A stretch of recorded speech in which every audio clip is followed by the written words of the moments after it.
Preparing to live stream. Hi everyone. No. Oh, we are live. Yeah, Okay, we're here we live on go. live. Yeah, Okay, hold on. I'm gonna record as well, man. Here we go. thank you. All Perfect. right. Good morning, Greg. I Hey, didn't mean to cut you off. yeah, good morning, David. Obviously, again, Rich is not with us, but because this was done so urgently and fast. Um, a lot to say, but not a lot to say. I mean, hopefully, if you're waking up to this news, you understand now what's going on. And again, David and I are kind of trying to come back to the core of what the purpose of Arach Media always was, which was simply to explain the situation on the ground, maybe have a little bit of a call to action, and Yeah. possibly just, help analyze what's happening. For a year now, since the capitulation, or as we call it, an agreement, I call it capitulation because an agreement has to be agreed upon, whereas the November 9th capitulation signature was something that was just shoved on Armenia. And for a year now, there have been rhetorics from Baku constantly. That's why I always say our enemy is very transparent in its desire to annihilate us. There's been talks of them cutting off Syunik, which is the southern region, from the rest of Armenia. Yet for whatever reason, we've been all either not taking it seriously. That's the look I'm getting, and here I am, kind of hurling back in my regular position of trying to point fingers. But I am disappointed because I thought that the level of response from the diaspora and from the Armenian nation would be like a little bit bigger than that. And in reality, if you should see the sideline conversations that I'm having, it's not what you would see a nation in an emergency be doing. So here we Right. are right now at 10:32 a.m. Los Angeles time, because I am in LA. This is a different environment for me. I was not in my usual home. David is in East Bay area, San Leandro, California, in his usual position. Talking Yeah. about something that's very, very concerning that is happening. Right. Greg, And let's talk about what's happening. So I was alerted early morning by you and others that Armenia was under attack in Syunik. 1 p.m. local time, around 1 p.m. local time, which would have been around 1 a.m. our time here, Pacific Standard Time. Azerbaijan attacked with heavy artillery in the Syunik region. So, like you said, that's the southern province of Armenia. Approximately 1 p.m. on Tuesday, November 16, Azerbaijan armed forces began shelling Armenian military positions on the eastern portion of the Armenian-Azerbaijani border using artillery, armored vehicles, and different caliber firearms. There are casualties, there are prisoners of war, and according to reports from Armenia's Ministry of Defense, there are two Armenian military positions which have been lost in and this, and fighting has continued. and I'm and it's I will probably something just came into my mind. Actually, my sister, I will credit her for re-explaining this to me. Us using the word positions really, and them using that word is really detrimental to the messaging. It's not positions; it's land. We are Yes. losing land Yes. in Armenia proper within all of the international BS borders of the Soviet Republic of Armenia. So Yes. um, this is where we are. We want to be able to highlight this. We want to be able to, for our listeners, to be able to at least have the ability to understand what's happening. Thank you, Yes. David. This is yeah, and this is not a skirmish. This is not Not. another you know incident. This seems to be a full-scale attack. And if you give me the ability to share screen for a second, Absolutely. I will Absolutely. explain where this is happening via the utilization of none other than Google Maps. The seemingly similar situation in terms of international bodies of media is happening. And I apologize if I sound a little deflated, but the level of losing that the Armenian nation is under is tiresome. And there's a lot of carelessness and lack of care from a lot of other, internal bodies of the Armenian uh, diaspora. This is something that I will be saying pointedly. There is no reason why we cannot have town hall meetings in every level of every organization that is present in the Armenian diaspora. I don't see anything happening from Armenians in Russia. I don't see anything happening from Armenians in Yeah, at least France. not that they were aware of, right, Greg? But yeah, let's No, yeah, I believe that up until like no, up until today, I don't see any kind of a urgency. There's fundraisers, there's this and that, but the reason is right, that we've been decapitated from the head down because the messaging from Yerevan is lackluster at right, best. right. And again, for me to reiterate what's happening in the international media, on a number of occasions, I've seen the word again, both sides restraints. Both sides Of restraints. course, both sides. Um, Including not just media outlets, OSCE Minsk Group is in talks of both sides, of advising both sides to Right. practice restraints. Their Um, their chairperson in office of OSCE, she's Swedish Foreign Minister Ann Lind, at 3:45 p.m. Armenia time, shared deep concern of the Minsk Group what co-chairs. does it mean, But David? I'm what going is to that ask going to you do? now. What is deep concern? Like we're seeing What is all it these going to do? statements, right? We're seeing these statements, and one thing that's interesting to point out, we're seeing media coverage. We have to comb through all of it to see the validity of it, the accuracy of it.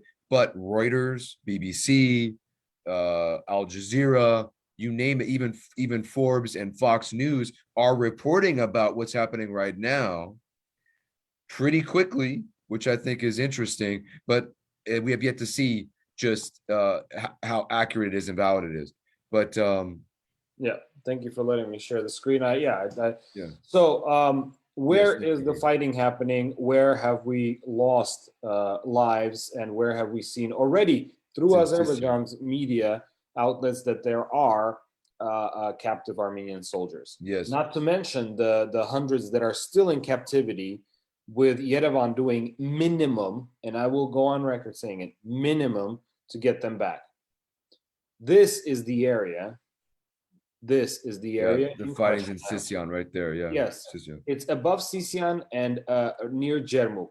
Now, to the uninformed eye, yet again, this was the area that was handed over by the Pashinyan administration In November 9, yes. in November 9. Yeah, November 9. You want to call me the naysayer or the negative person? Why am I pushing against Pashinyan? Well, because it was on his watch. Right. No one asked for this area to be given back. Okay. So, but the agreement says, and the org does. I don't know. Now, why is this the area?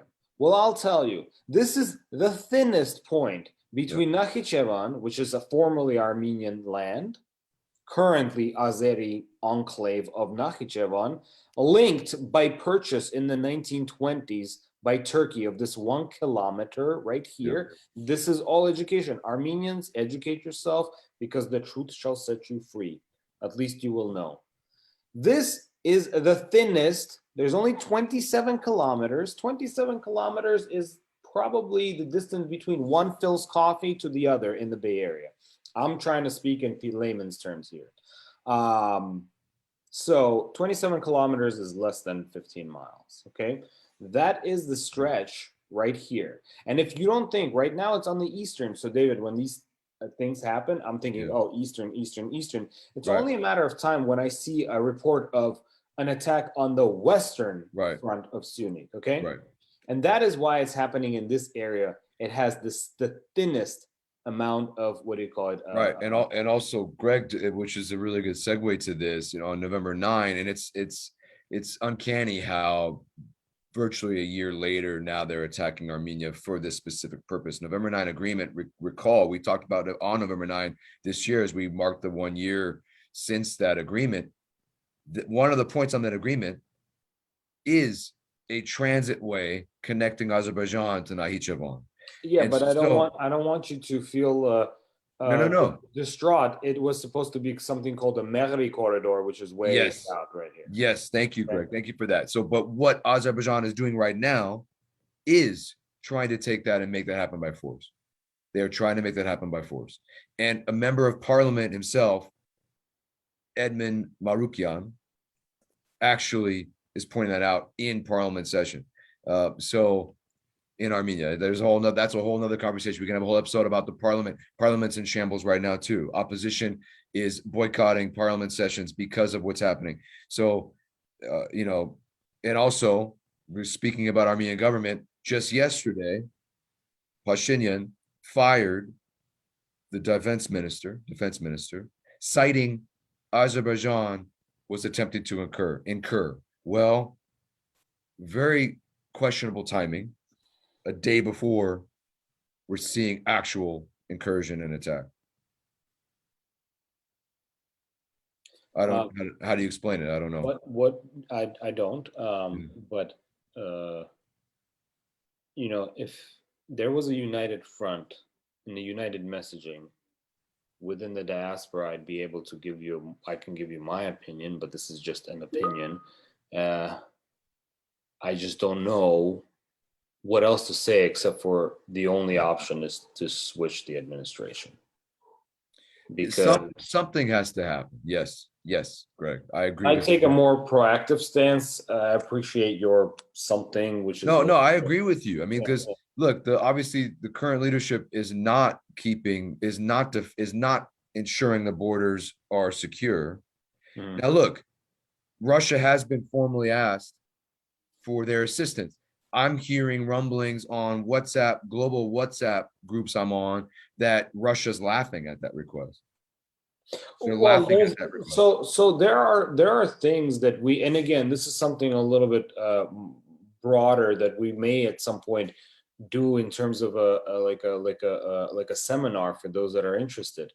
But Russia understands that Armenia is completely incapable of understanding geopolitics. Yes. That's what it understands. Russia has military bases on Armenian soils. That doesn't mean that they need to jump to every mishandling of border protection that the Armenia has. And the fact that the diaspora thinks, or the Armenian people in Yerevan think, that it's Russia's responsibility to protect Armenia's borders, therein means that we do not have a sovereign state. Okay? That's what it means. That's a translation of what it means.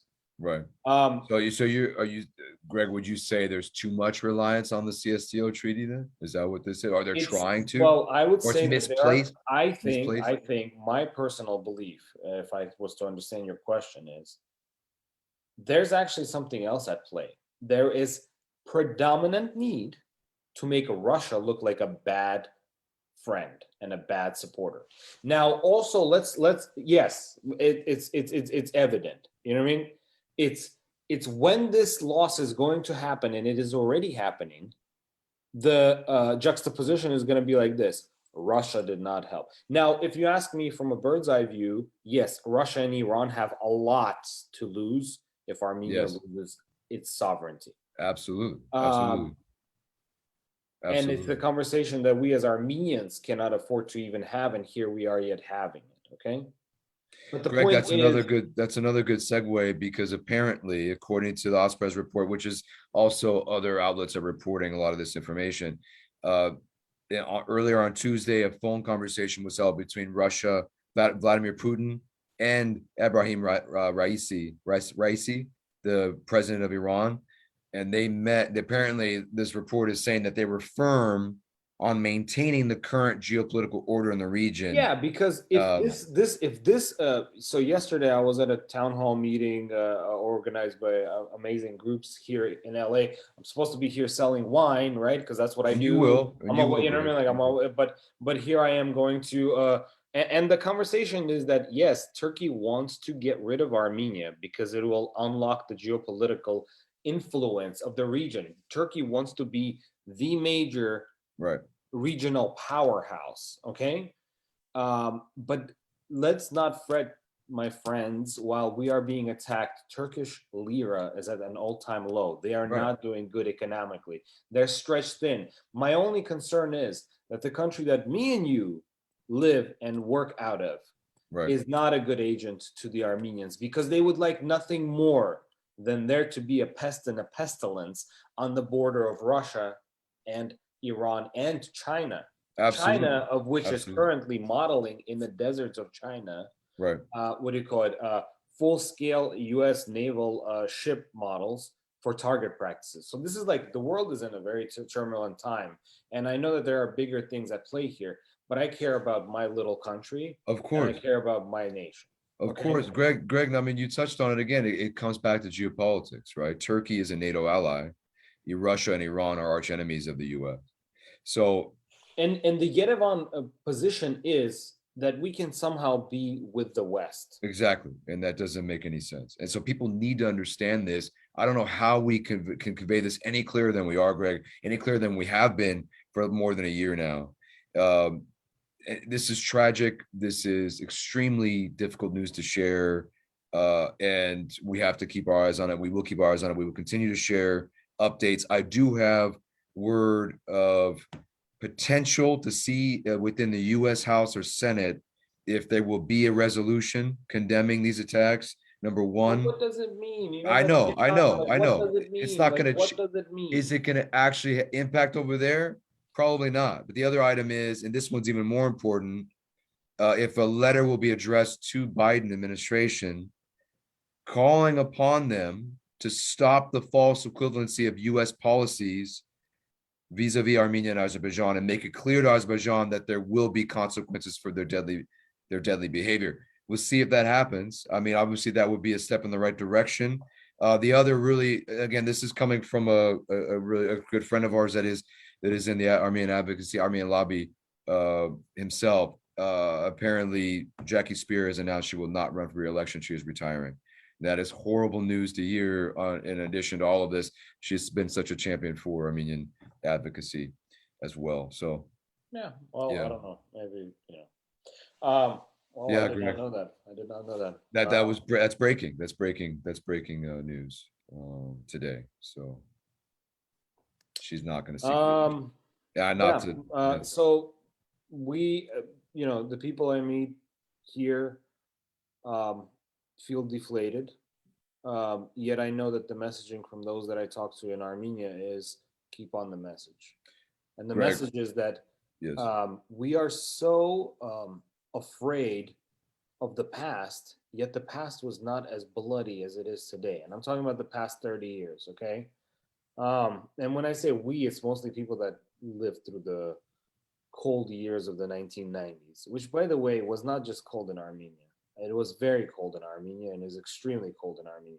Right. But it was really cold in the entire post-Soviet realm. Okay. Absolutely. Yet we are here trying to like shove it on the previous administrations, like they enjoyed making Armenia poor. I don't take that. There's a lot of blame to be said there, but it pales in comparison to what's happening now.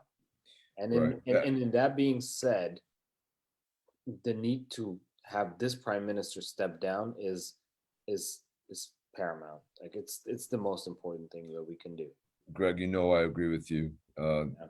So all we're seeing so far, just to bring everyone up to speed, Armenia's defense minister, the newly appointed, he was the previous deputy prime minister, Suren school teacher Papikian. Prior to that. What's that? And a school teacher prior to that. There you go. Well, you notice here, I'm going to go in on Pashinyan as well right now, Greg. That's what we've become, but that's okay. We have a lot of reason to be going in on him and his administration. He likes to keep people that are close to him and support him and follow everything he has to say in his leadership positions. I hate to say it, but look at who the U.S. ambassador was reassigned to. And yeah, I think she was his English tutor back in the day. Exactly. So look, I think it's wonderful there's a female in that position, but we need qualified, experienced professionals, male and female, no matter what their gender is, no matter what their background is. We need the experience, not people that are just going to cater to the prime minister, or not just people that are going to be his puppets, right? So here's the thing. This person, Suren Papikian, is the new defense minister, was previously deputy prime minister. He was just a day in now, is dealing with this. He had a phone call with Sergei Shoigu, the Russian Yeah, counterpart, Shoigu, uh, he's the Russian, yeah, he's the Russian Russian minister. defense minister. So like, there's all these conversations, there's all these statements, yet our soldiers are dying, soldiers are being taken captive, and land is being lost. Azerbaijan is doing what Azerbaijan said it will do. They've been Okay, very transparent throughout, that's Greg. it. Absolutely. That is it. We need to do what we need to do to protect ourselves. And Yes. I hope every Armenian now understands that Yes. Artsakh was not a burden, it was a Right. shield, because all of the attacks are now coming from the lands we gave back. And we actually gave 100%. them. We gave them without making any one of their soldiers lose a life for it. Yet now our soldiers directly are losing lives for it. Okay. So that is a direct connection. Yes. That is a direct link. And now for you to say Russia's at fault for this, or America, or Iran, or any, no, the direct result of this is Azerbaijan. The indirect is your moron leadership. So that's the only two immediate Yes. and if I'm on the soapbox that's constantly like you know throwing punches at the administration, well, you're in control, man. You are the target. Yes. You're not some kind of an ideologue. You are the it. Yes. And you're losing a piece of Armenia. Not to mention, we're not even talking about Artsakh and what's going on there.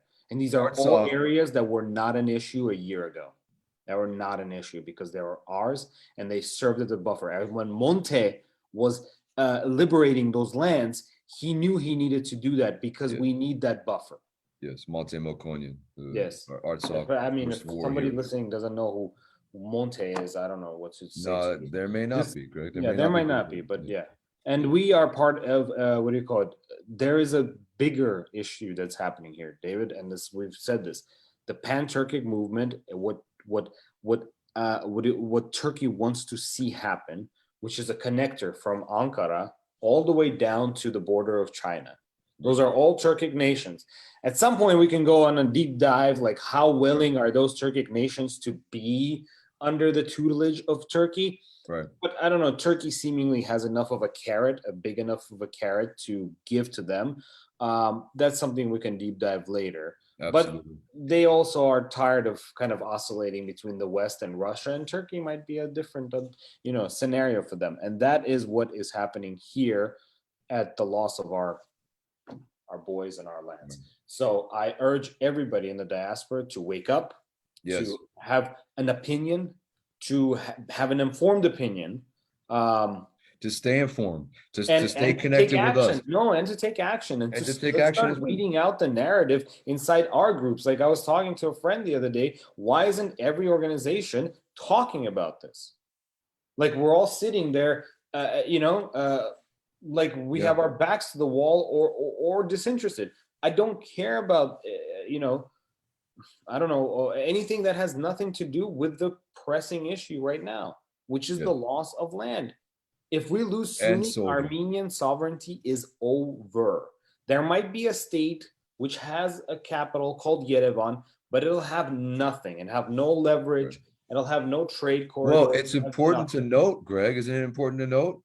Areni, Jamuk, I don't even know. all of these super critical parts of Armenia's economy and history lie in Syunik. Am I not mistaken? Yes. Am I mistaken? No. The entire Nezhde formed the what do you call it? Armenian the Republic of Armenian Highlands. Okay. Yes. Well, most of Armenia was under Soviet rule for 2 years in Zangezur, as they call it, in Syunik area. Nezhde kept it up and held it. And by the way, Artsakh and Syunik are really, really intertwined.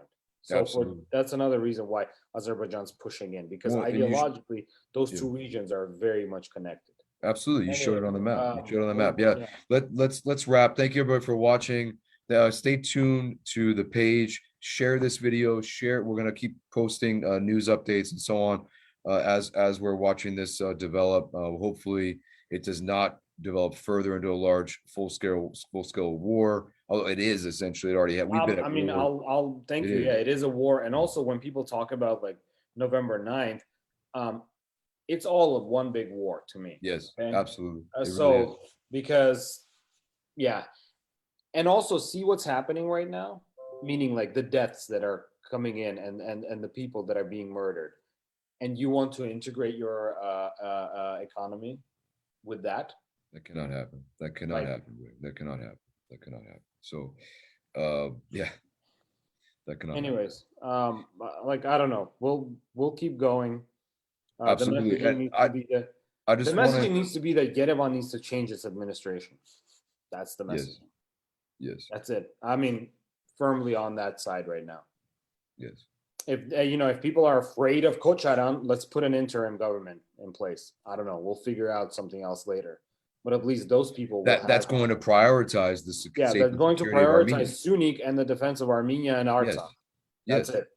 Not westernizing and not I don't even know what that westernizing is. What lattes in Yerevan?